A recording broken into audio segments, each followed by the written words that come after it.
하나님은 이제 이집트의 5번째 재앙을 시작하기 전에 다시 한번 내 백성을 내보내라. 그들이 나를 섬길 것이니라 하십니다. 출애굽의 궁극적인 목적은 그의 백성이 여호와를 섬기고 예배하는 데 있다는 것을 다시금 알려주시는 것입니다. 바로가 계속하여 이스라엘의 출애굽을 거역하므로 이번에는 이집트의 생축들이 전염병에 걸려 죽게 될 것을 경고합니다. 이제까지의 피, 개구리, 이, 파리 등의 재앙은 사람들에게 불편함만 유발했지만 이제는 소, 양 등 가축들과 말, 나귀, 약대 등의 이동용 동물들이 죽게 됩니다. 재앙의 정도가 심화된 것이라 볼 수 있습니다. 재앙이 임하게 될 시간을 내일이라고 구체적으로 정해주신 것은 이집트에 간혹 나타나는 전염병들과 구분하기 위해서 병의 시작 시점을 명확하게 말해주시는 것입니다. 전염병 재앙이 시작되자 이로 인해 이집트의 모든 동물들이 죽었다 합니다. 그런데 이 사건 후에도 이집트의 생축들이 존재한 것으로 봐서 여기에 언급된 모든이란 단어는 절대적 의미보다는 일정한 지역 안에서 모든 동물이거나 혹은 전국에서 매우 많은 동물들이 죽었다는 의미로 볼 수 있겠습니다.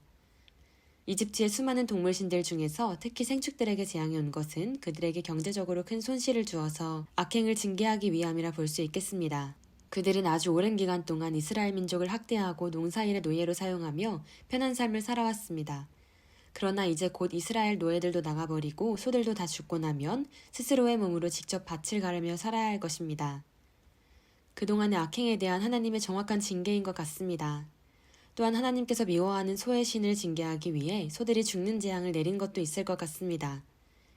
이집트 사람들이야 무슨 신을 섬기든 상관없지만 이스라엘 사람들이 이를 보고 잘못 배워서 광야에서 금송아지를 숭배했기 때문입니다. 하나님은 이스라엘 민족의 생축들은 재앙을 받지 않게 하실 것을 예고하시고 보호해 주십니다. 바로는 이스라엘의 동물들이 정말로 죽지 않고 살아있는지 사람을 보내어 확인해 봅니다. 아직도 재앙이 저절로 발생하는 것은 아닌지 의심하고 있고 하나님의 명령에 순종하기도 싫은 것입니다. 완악한 바로에 대한 6번째 징계는 사람과 동물의 피부에 심한 염증이 생기는 재앙입니다. 모세와 아론이 바로의 앞에서 제2 움큼을 집어서 하늘로 날리니 모든 티끌들이 바이러스와 같은 물질로 변하여 사람과 짐승의 피부에 염증이 생기게 합니다. 이는 아마 고열과 가려움, 발진, 수포, 고름이 생기는 나일수두와 유사한 질병이 아닐까 합니다. 이때는 예방접종이 없던 시대이므로 이런 수두 종류의 피부 감염으로도 사망하는 사람이 많이 발생합니다. 이제 사람이 죽기 시작하면서 재앙이 더 강화되고 있습니다. 바로는 아마 이번에도 마술사들에게 같은 이적을 베풀어 보라고 지시한 것 같습니다. 그러나 마술사들에게 피부병이 생겨서 모세 앞에 나오지 못했다 합니다. 이렇게 짧은 시간 내에 벌써 피부병에 걸렸다는 것은 하나님의 징계가 주변인으로부터 시작되었기 때문에 그들이 가장 먼저 걸린 사람 중에 한 명일 것이라 추측해 봅니다. 그래도 하나님께서 바로는 이 병에 걸리지 않고 죽지 않게 하셨음을 확인시켜 주십니다. 바로를 통해서 하나님의 능력을 나타내고 이스라엘 민족에게 하나님을 알게 해주기 위해 그를 살려두신 것입니다. 하나님은 이제 7번째 재앙으로서 지속적으로 거역하는 바로에 대해 이집트의 개국 이래로 한 번도 보지 못한 심한 우박을 내릴 것이라 선언하십니다.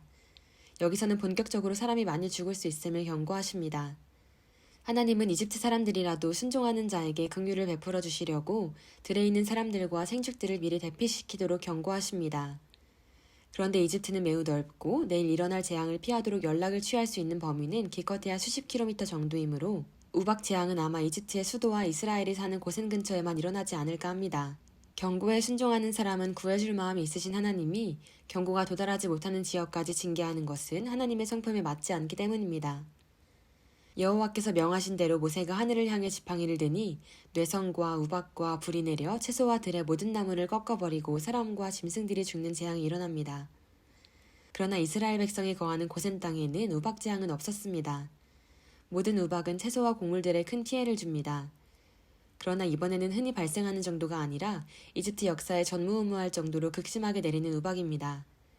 원어 성경에는 불이 우박 가운데 섞여 있었다는 표현이 있습니다. 이는 우박과 함께 워낙 많은 번개가 내리다 보니 불이 우박에 섞여 있는 것처럼 보일 정도라고 해석해야 할 것 같습니다.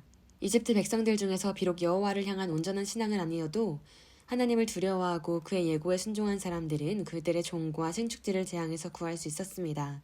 그러나 미리 대피하지 않은 사람과 동물들은 많이 죽게 됩니다. 주먹만한 얼음 덩어리들과 번개가 온 지역을 쉴 새 없이 때리는데 여기서 살아남기는 매우 어려울 것입니다. 이 당시 보리는 이삭이 나와 있었고 이집트 사람들이 옷의 재료로 많이 사용하던 사문꽃이 피는 시기였는데 우박 재앙으로 인해 많은 손상을 입게 됩니다. 그러나 밀과 나맥은 아직 결실할 때가 안 되어 손상을 입지 않았다 합니다. 나멕은 쌀보리로 불리기도 하는데 질이 낮은 밀 종류로서 빵의 재료로 사용되는 것입니다. 바로는 두려움에 사로잡혀서 모세와 아론에게 자신이 범죄하였고 여호와는 의로우시다고 말합니다. 바로가 이제서야 여호와 하나님을 어느 정도 알게 된 것 같습니다. 그런데 바로의 이 말은 정말로 잘못을 인정하고 고치려는 마음으로 한 말은 아닙니다. 스스로를 신의 아들이라 자처하는 왕으로서 위험을 모면하기 위한 수단일 뿐이며 여호와께 회개하거나 자신의 신으로 받아들이는 것은 아닙니다. 야고보서 2장 19절에는 귀신들도 하나님을 알기는 하지만 하나님께 순종하고 그를 경외하지는 않는다 하였습니다. 모세는 속는 줄 알면서도 손을 펴서 천둥과 우박을 그치게 합니다. 바로는 다시 마음이 변하여 이스라엘의 출애굽을 거절합니다. 하나님께서 바로가 어느 때까지 내 앞에 겸비치 아니하겠느냐 하며 교만함을 책망합니다.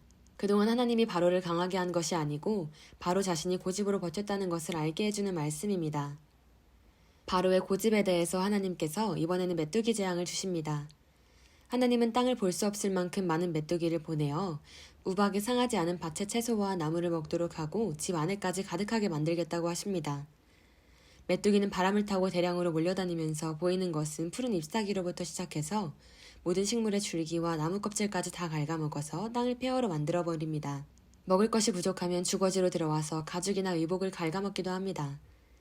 일반적인 메뚜기 떼의 피해가 이 정도인데 하나님의 징계로 전에 한 번도 본 적이 없을 정도의 메뚜기 떼를 보낸다 하니 그 정도가 짐작이 될 것입니다. 바로의 신하들은 이제 더 이상 참지 못하고 메뚜기 재앙이 시작되기 전에 이스라엘 백성을 보내줄 것을 바로에게 간청합니다. 그들도 이 모든 것이 하나님으로 인한 역사임을 분명히 인식했기 때문입니다. 바로는 모세와 아론을 불러 가해자는 누구누구냐 하고 물어봅니다. 모세가 전에도 여러 번 알려주었는데 다시 또 물어보는 것은 그들의 완전한 출애굽을 허락할 의향이 없다는 것을 말해줍니다. 바로는 모든 사람과 우양을 함께 내보낸다는 것은 너희가 신과 함께 아주 이집트를 나가도록 허락하는 것이 되므로 허락할 수 없다. 남자들만 가라고 합니다. 이는 여자와 어린 아이들과 모든 재산을 볼모로 남겨두어서 결국은 다시 돌아오게 하겠다는 뜻입니다. 결국 메뚜기 재앙은 시작됩니다. 하나님은 장거리 여행을 위해 강한 동풍을 불게 해서 메뚜기 떼들이 아라비아 사막으로부터 날아오게 하십니다. 하나님께서는 자연법칙을 초월하여 역사하기도 하시고 이렇게 자연법칙을 동원하여 역사하기도 하십니다. 메뚜기 떼는 하늘이 어두울 정도까지 덮어버립니다. 메뚜기들은 우박을 상하지 않았던 채소와 나무 열매들을 다 먹어버려서 이집트 땅에 푸른 것은 남은 것이 없다 하였습니다. 이번에는 밀과 나맥도 다 갉아먹어버리므로 이집트 사람들의 식량 자급에 매우 큰 문제가 생깁니다. 아마 많은 사람들이 굶어 죽을 것입니다. 이미 여러 재앙을 겪은 후에 추가로 극심한 메뚜기 재앙을 만나서 그런지 이로 인한 고통은 매우 큰 것이었습니다. 바로는 다급하고 절박하게 모세와 아론을 부릅니다. 바로는 내가 득죄하였으니 이번만 용서하라 하고 다시 또 재앙을 없애주기를 부탁합니다. 모세가 기도하니 여호와께서 들으시고 강렬한 서풍이 불게 하여 메뚜기들을 모두 다 홍해로 몰아넣으셨습니다. 그러자 바로는 다시 또 약속을 번복합니다. 9번째 재앙은 예고 없이 시작하는 흑암 재앙입니다. 흑암 재앙은 계절풍으로 인한 심한 먼지와 두꺼운 모래층이 하늘을 덮어서 어둡게 된 것이라고 해석하기도 합니다. 그러나 어둠의 정도가 매우 심했던 것을 봐서 이는 하나님께서 초자연적인 방법으로 태양을 가린 것이 아닐까 합니다. 이 흑암 재앙은 이집트 전 지역에 미쳤는데 이번에도 고센 지역에는 어두움의 흔적조차 없고 오히려 찬란한 햇빛만이 내리쬐고 있었습니다. 태양이 3일간 가려진 것은 그들이 전능한 최고의 신으로 숭배했던 태양신 라를 무력하게 한 것입니다. 하나님께서 마지막으로 이집트의 최고의 신을 깨부수어 버린 것입니다. 이것을 보는 바로의 속은 엄청 상했을 것입니다. 여호와가 이적을 행하고 이집트를 온통 망하게 하는데도 자신의 신들은 뭐하고 있는지, 그들은 정말 이름뿐인 미신들이란 말인가? 그러나 바로가 속으로 이런 생각을 한다고 해도 감히 말로 할 수는 없었을 것입니다. 그런다면 이제까지 자신들의 가치관, 세계관, 신앙관이 뿌리부터 흔들리는 심각한 문제가 발생하기 때문입니다. 이집트의 신들이 무력하거나 신이 아닌 것 같아도 그냥 이 길로 계속 가는 수밖에 없다고 생각했을 것입니다. 하나님이 없거나 받아들이지 않는 자들의 비애입니다. 바로는 흑암 재앙에 대응해서 이번에는 모든 히브리인들이 나가되 담보로 가축을 두고 떠날 것을 제시합니다. 당신은 재산이라 할 만한 것은 가축의 대부분이므로 맨몸으로 생계 대책 없이 보내겠다는 것이며 여호와께 드릴 희생제물도 못 가져가게 하겠다는 것입니다. 모세는 그렇다면 우리 하나님께 드릴 번제물을 당신이 손수 마련해 주시겠습니까? 하고 놀리듯이 질문합니다. 바로는 이제 모세에게 다시 오면 죽일 것이라 말합니다. 모세도 좋습니다. 이제 끝났습니다. 하는 식으로 이야기하고 나옵니다. 상황이 절정에 이른 것입니다. 바로와 일당들이 밀어날 정도로 자신들의 아집을 꺾지 않은 데에는 하나님의 의지도 관여하고 있습니다. 하나님은 이스라엘에 큰 학대를 가하고도 교만하여 돌이킬 줄 모르는 그들을 악한 마음속에 그대로 방치하신 것입니다. 또한 이로 인해 하나님께서 행하신 많은 이적들을 이스라엘과 그들의 후손들이 보고 듣고 배우게 하려는 뜻도 있습니다. 이집트에서 행한 하나님의 이적들이 그들의 기억 속에 오래도록 남아 앞으로 하나님을 바로 알고 믿게 하기 위한 것입니다. 출애굽기는 바로의 거듭되는 완강함과 이에 대한 하나님의 징계를 기록하였습니다. 만약 이 내용들이 하나님께서 인간의 자유의지를 부정하는 것이라 생각되는 분은 저의 103번째 영상을 봐주시기 바랍니다. 하나님은 원래 선했던 바로의 마음을 고의적으로 악하고 강팍하게 바꾸어 놓으신 것이 아닙니다. 하나님은 결코 어느 누구의 마음도 처음부터 개입하셔서 일부러 악하게 만들어버리지 않으십니다. 하나님은 오히려 악한 자들이 그들의 길에서 돌아서고 회개하기를 원하시는 분입니다. 바로의 경우는 그가 자유의지로 이스라엘에게 악하게 대했고 강대국의 교만함과 하나님을 멸시하는 고집을 부린 것일 뿐입니다. 그는 그동안의 악한 범죄로 인해 이미 징계받기로 정해진 상태로서 하나님의 영광과 이스라엘의 구원을 위해 하나님께서 그를 완고함 속에 방치하신 것이라 보아야 할 것입니다. 만약 하나님께서 죄 없는 사람을 일부러 죄짓게 만들고 이를 핑계로 징계를 주신다면 사탄은 분명히 하나님을 공의롭지 못한 분이라고 참소할 것입니다. 하나님은 사탄과 천사들 앞에서 공정한 재판장으로 인정받지 못하고 변명이나 늘어놓아야 할 것입니다. 그러나 하나님께서 하시는 일은 완전하고 그의 모든 길은 정의롭고 진실하고 거짓이 없으시며 하나님은 공의로우시고 바른 분입니다. 우리는 다만 절대선이신 하나님께서 하시는 모든 일을 절대 신뢰로 받아들이는 것만 있기를 바랍니다. 시청해주셔서 감사합니다.